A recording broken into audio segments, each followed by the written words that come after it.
Welcome back to the garage again, guys. Thanks for being here. I'm glad you're here. Today we're gonna do some more work on the G. What we're gonna be getting into is something I was hoping wouldn't happen, but honestly, I'm kind of glad that I diagnosed. So previously, with the last owner, one of the issues that he used to have with the G was that once the car got really hot, once the trans especially got hot, he had a hard time getting into reverse. He would have to sit there and fight to like push it down to get into the lockout mode to actually get it into reverse gear. But what is happening to me now, Saturday I actually drove out to Tampa. It was about an hour drive each way, but it's also the first time I got the car on the highway. So it's probably the most distance I've driven since I've had the car. And what happened to me on my way back home as the trans got hot, obviously it was late in the afternoon, is that I couldn't get into 5th or 6th gear. I tried skipping 5th and going into 6th, and what I heard was a grind, and what that was actually the car trying to get into reverse. And I knew this because my radio tried to switch to the reverse backup screen. At that point, I realized that the lockout was actually stuck in the downward position. It wasn't in a lockout mode. It was actually kind of already stuck in a push down position to go into reverse.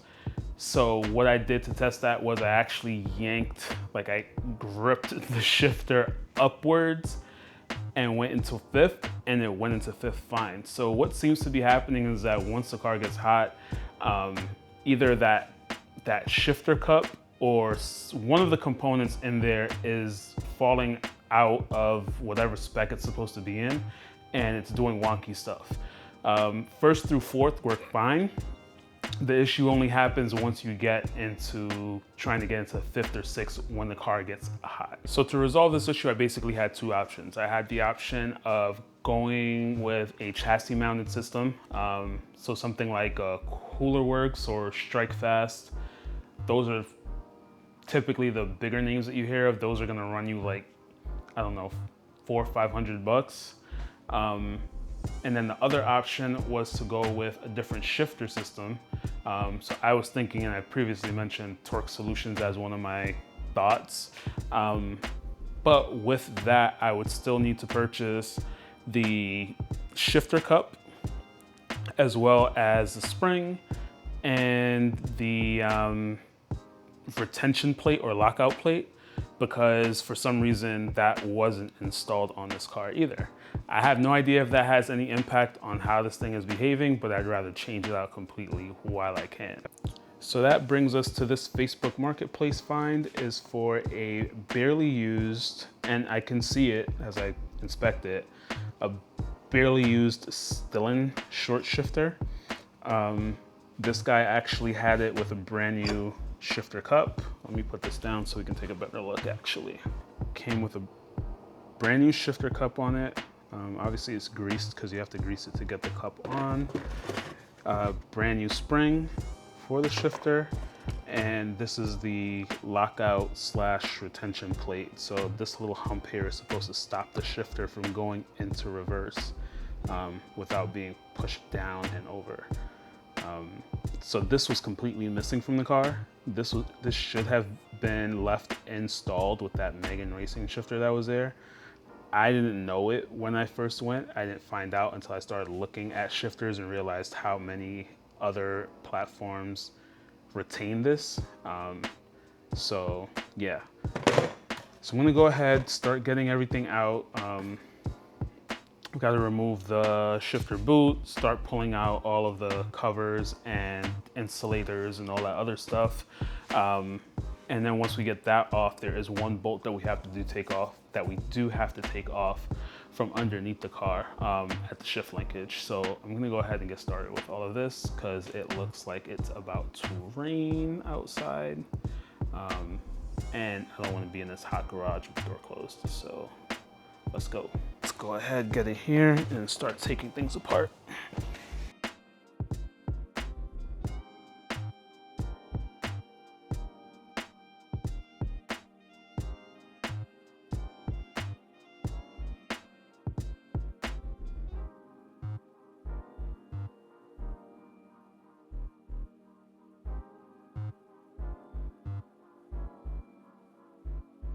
All right, guys, so this is how the shifter is currently set up.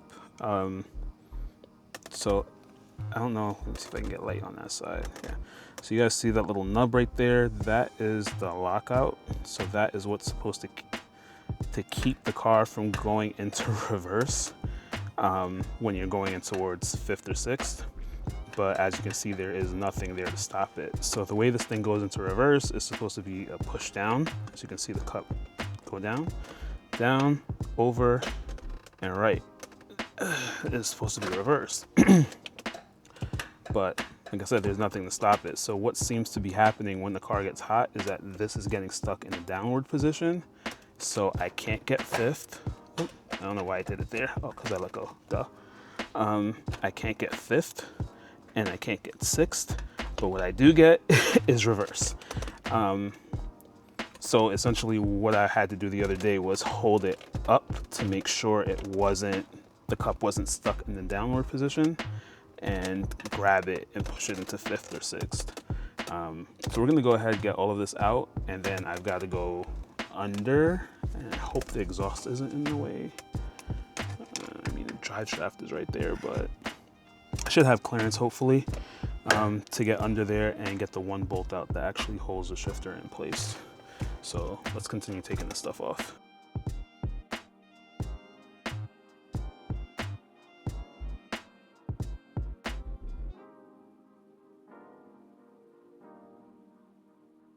So I grabbed an assortment of stuff because I honestly don't remember what size that bolt is that's holding the shifter linkage. So I'm gonna go ahead and hopefully I don't have to come back out for a different tool. But let's see what's going on under there. All right, guys, so that is the bottom of the linkage there. And on the opposite side of that, there should be a bolt. So I'm gonna put the camera down for a second and see if I can reach my hand on that side. I thought it was on the passenger side for some reason, but either way. The other thing I see is that the boot that's supposed to be covering that is completely broken. So I wish I'd noticed that before, because I'd have changed the boot out as well. Try to cover that and protect that the shifter like assembly a little bit better. Let's go ahead and get that bolt out.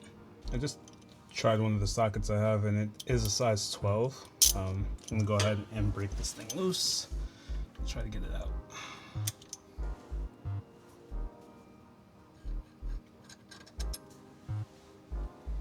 And that's the bolt.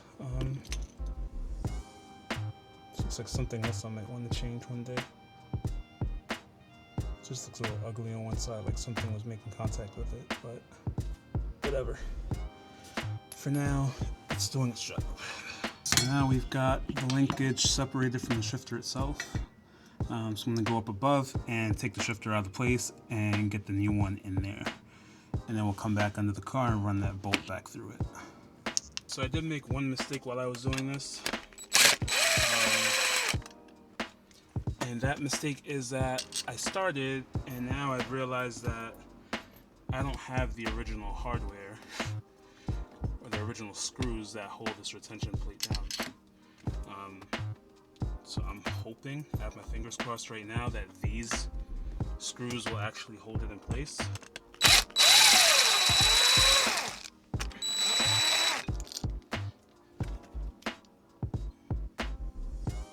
Because if they don't, then I'm pretty much stuck right now.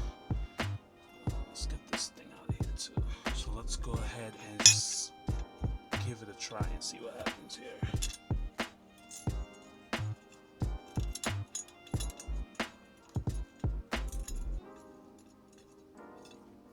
Alright, so I do need bigger washers, and I have washers, so that's okay. But will the screw get down low enough? No. So I am SOL right now. I guess this is where we're gonna take a pause, and we're gonna have to try this another day. That really sucks. So, just for context in regards to what I'm talking about, This is the shifter plate, or not shifter plate, but like the retention plate that came with the Megan Racing shifter, which is what came with the car. This is the OE spec retention plate, and as you can see, there's a pretty significant difference in the thickness of it. So I don't have the screws that originally came with this, and the screws that came with this are just too long. They don't come down enough to be able to hold this plate down. So I'm gonna riff through my box of screws and see if I have anything that works. If not, I might, maybe I'll shave these down, make them just a little bit shorter. So after the shortest search in history, I actually found 3 screws that are probably just the perfect size, and they actually share the same thread pitch, so I'm gonna give these a try. So let's, kind of want to get rid of the lock washers, but let's try it on and see. Let's see how it fits. All right, so we got lucky. Obviously I just hand tighten these, so if I tighten them, it'll stay in place. But I'm just showing that it has just enough wiggle room so that once everything is in, I can go ahead and adjust the lockout where I need it to be. So I got lucky with this one. Gonna take this off, get the shifter in, get back under, get that bolt in, and we'll come back up here and tighten everything up. We'll check the gears and make sure everything's catching how it's supposed to, and we'll be good. We're gonna go spring, and then, I don't know, actually before I put the spring in, if you can see there's like a little groove or cut right there. That's to let you know which way, or maybe not let you know, but to retain the cup. So you see the cup has the same groove. So you know that needs to go that way, and this lockout here, the little nub for the lockout, needs to be on the right hand side. So let's go ahead and get this in there just that way. And then we'll get this retention plate over it.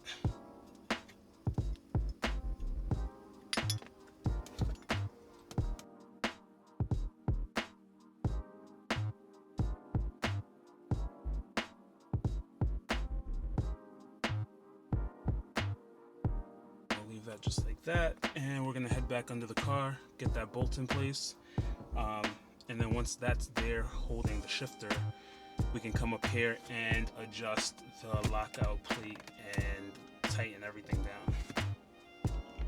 Alright guys, so we're back under the car. Let's switch this light around so you can see the new shifter sticking out through the hole there, and then the linkage is right under it. So I'm going to bring the linkage up to it, and then we'll just go ahead and get the bolts in through it and thread it, tighten it down, and after that I'll go ahead and lower the car, and we'll head into the cabin and just get everything else up there in place.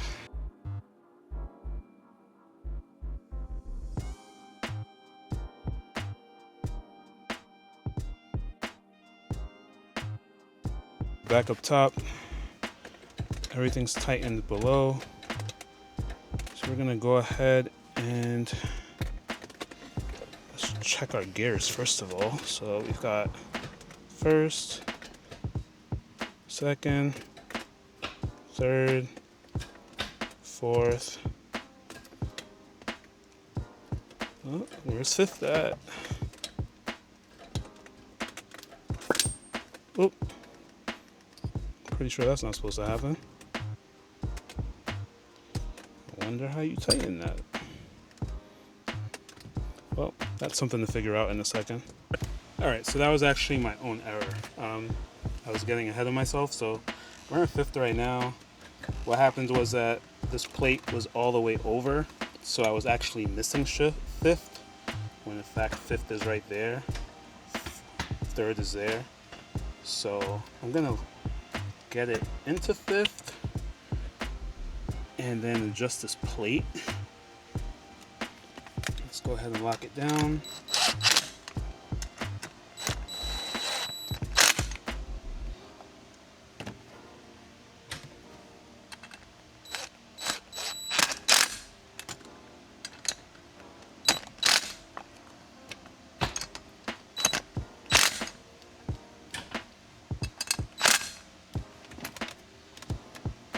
So now I should be able to get 5th, 6th, and then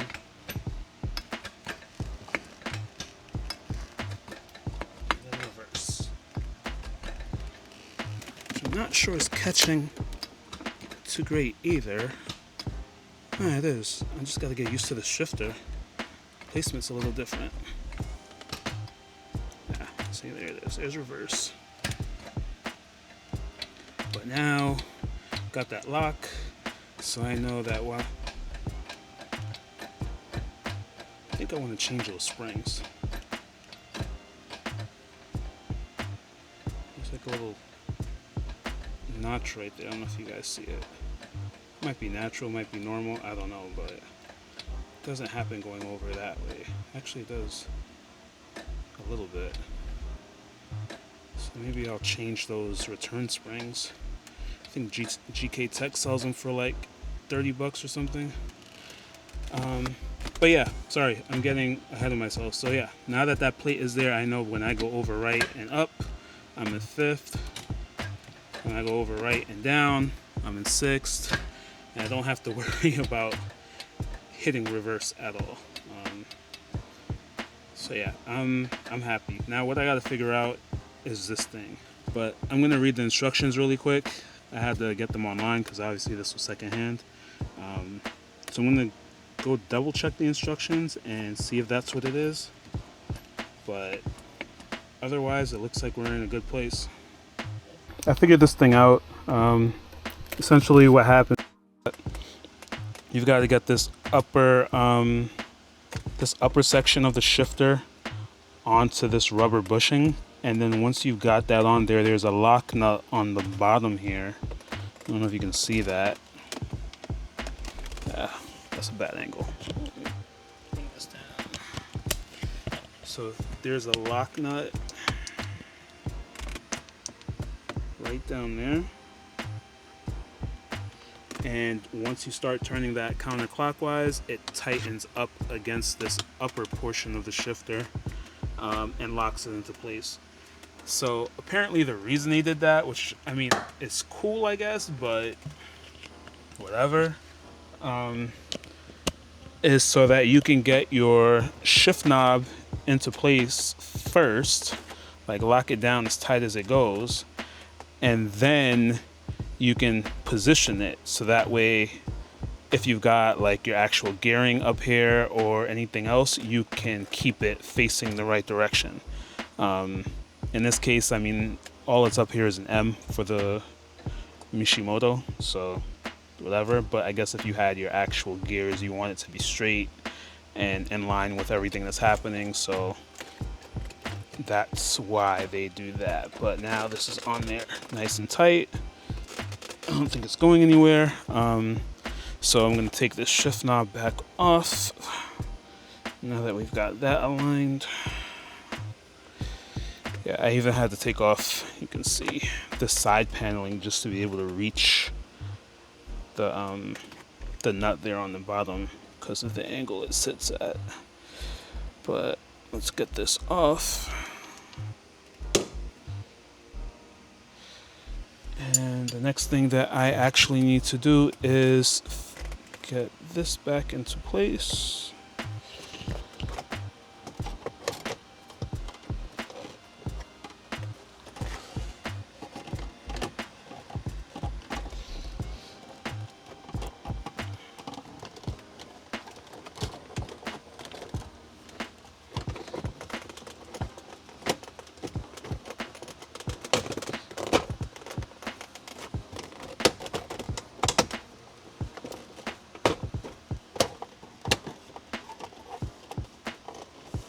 Alright, and let me put that screw back.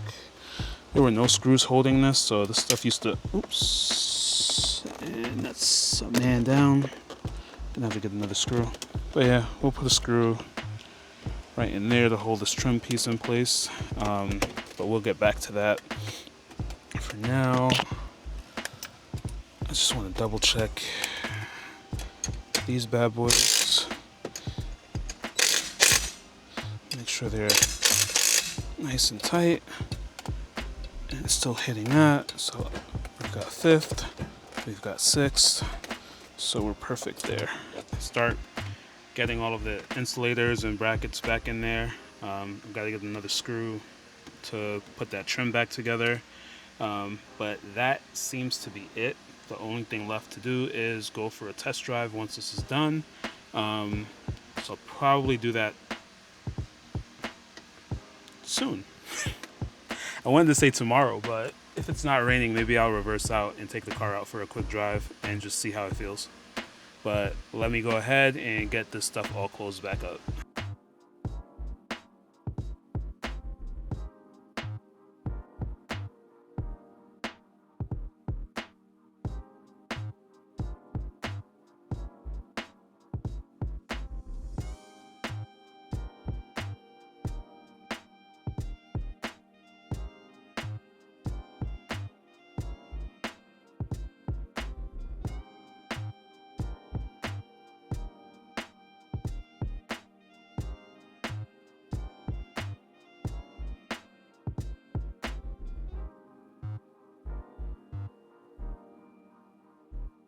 I did go ahead and buy a new shift knob. So I found this Tomei on Amazon. It's made out of like, I don't know, dirt. They call it Duracon, but I think it's like basically that Delrin stuff. Now the reason why I wanted to change the shift knob is because this Mishimoto one that I had was it's made out of metal. So all of the heat that the transmission picks up, all the heat from the exhaust, everything that's under here, it literally just channels straight through the shifter and into my hand. So that was another problem that I was having when I was driving the other day. Was it was hot outside, it was warm in the car, and then like my hands were like sweating. It just wasn't comfortable. And this thing got really hot. So yeah, I'm gonna probably just post this on Marketplace and see if I get some money for it, because it's still pretty brand new. But yeah, so we've got this Tomei shifter in. Like I said, we've got all gears, no issues. I can, again, this is the biggest thing for me, is knowing that I can throw it right and up and know I'm gonna hit 5th gear, down and right, and I know I'm gonna hit 6th, and I can get reversed pretty easily there. So hopefully no more issues with this thing. But that's it for today. I know last time I said that the next video was going to end up being for the high flow cats that I bought, but obviously after driving the car, the shifter proved to be something that I needed to address a little bit more quickly. I didn't like the feeling of being locked out of gears and also potentially throwing the car into reverse at 60, 70, 80 miles an hour. But yeah, I think the next video definitely is going to be for the cats. Still a little shaky about it, but I'm sure I'll get it done. After that, there's a few other items that I want to address. They're smaller, nothing crazy. I do want to redo that rubber trim on the over fenders that I showed you guys last time. And then also another thing that's kind of bugging me a little bit is the vinyl is starting to try to kind of peel back on the radio dash trim. So I don't know if I want to take it out and actually spray that black, or if I want to try laying the vinyl over again. I don't know yet, but we'll figure that out.